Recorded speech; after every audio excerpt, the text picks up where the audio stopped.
सेनेचे पक्षप्रमुख उद्धव ठाकरे यांनी कोकणची जबाबदारी माजी आमदार बाळासाहेब माने यांच्यावरती देताना त्यांना उपनेतेपदी बढती दिली गेली।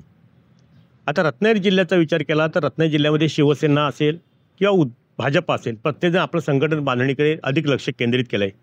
मग इकडे उदय सामंत पालकमंत्री असतील, तिकडे भैया सामंत असतील, तिकडे योगेश कदम असतील। रत्नागिरी जिल्ह्यात विचार केला तर रवींद्र चव्हाणांच्या नेतृत्वाखाली मध्यंतरी संघटनेच्या बाबतीतले अनेक कार्यक्रम घेतले, संघटनेचा बदल झाला, नवे पदाधिकारी नियुक्त झाले, निवडणुका झाल्या आणि संघटना बांधणीच्या कामाला ते सुद्धा मंडळी कामाला लागली।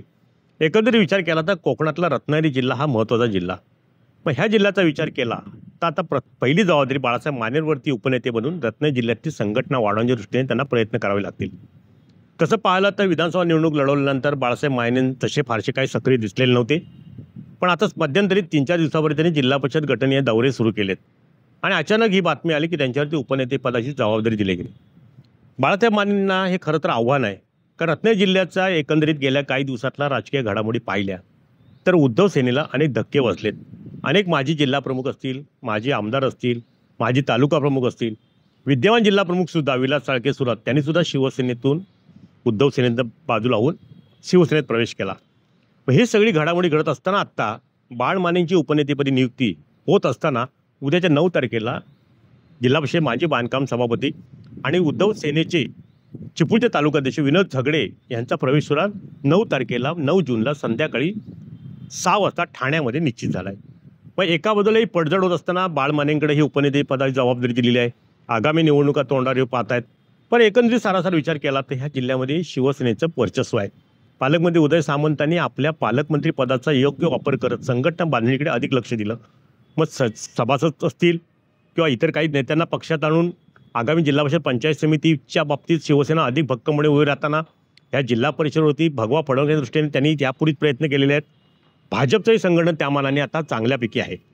असं असताना बाळासाहेब मानेंकडे उपनेतेपदाची जबाबदारी दिल्यानंतर बाळासाहेब मानेंच्या पुढे अनेक आव्हानं आहेत। पहिलं आव्हान म्हणजे कार्यकर्त्यांची फळी उभी करायला लागेल।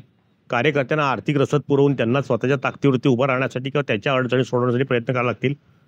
आणि एकेकाळी भाजपचे युवा मोर्चाचे अध्यक्ष बाळासाहेब माने यांनी प्रदेशची जबाबदारी स्वीकारलेली होती।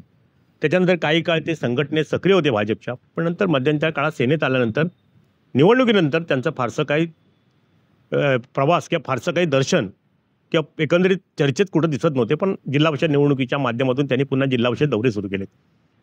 उपनेतेपदी जबाबदारी दिल्यानंतर बाळासाहेबांना हे मोठं आव्हान आहे आणि त्या आव्हानातून त्यांना एका बाजूला शिवसेनेला पण सामोरं जायचं आहे, दुसऱ्या बाजूला पूर्वी ज्या पक्षात आपण होतो भाजपमध्ये त्यांना पण सामोरं जायचं आहे। आणि ह्या एकंदरीत घडामोडीमध्ये बाळासाहेब मानेंकडे उपनेतेपद दिल्यानंतर आता बाळासाहेब माने कशा पद्धतीने पक्ष संघटना चालवतात, पक्ष मजबूत करतात आणि त्याचे पडसाद मात्र आगामी जिल्हा परिषद पंचायत समिती निवडणुकीत दिसतील। पण तुर्तास तरी बाळासाहेब मानेंवरती उपनेतेपदी जबाबदारी दिली तरी त्यांना ही गोष्ट आव्हानात्मक आहे आणि संघटनेच्या वाढीच्या दृष्टीने ती सुद्धा तेवढीच कठीण आहे, असं एकंदरीत सध्याच्या परिस्थितीतून तरी दिसतं। टाइम्स डिजिटलकरता किशोर मोरे, रत्नागिरी। टाइम्स डिजिटलला लाईक करा, सबस्क्राईब करा, शेअर करा आणि बेल आयकॉन दाबायला विसरू नका। पाहत रहा टाइम्स डिजिटल।